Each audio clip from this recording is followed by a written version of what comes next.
Здравей! Аз съм първият PlayStation. Бях тук, когато всичко започна. Класически игри, големи спомени. Кажи ми, коя беше първата ти игра на мен? Аз съм PlayStation 2. При мен всичко изглеждаше ново. Всяка игра се превръщаше в истинско приключение. Кажи ми сега, твоята първа игра? Аз съм PlayStation 3.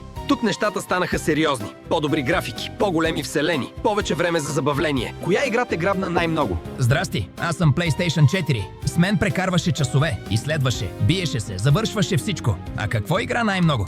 Аз съм PSP. С мен нощите минаваха неусетно. Още едно ниво и още едно. Кажи ми играта, която не спираше да играеш? Аз съм Wii. Всичко при мен се движеше, играеше и смееше. Ние не само играехме, а правехме спомени. Кажи ми, коя игра те връща назад? Аз съм Xbox 360. Времето минаваше бързо. Понякога се ядосвахме, но винаги се забавлявахме. Кажи ми играта, която те караше да стоиш буден. Здрасти, аз съм Xbox One. С мен играеше всеки ден. Една и съща игра отново и отново. Кажи ми играта, която обичаше да превърташ. Аз съм PlayStation 5. А аз съм Xbox Series X. Ние сме новото поколение. По-бързо, по-гладко, по-добро. Така че кажи ни, какви игри играеш сега? Ardest BG, твоят IT експерт вече 30 години.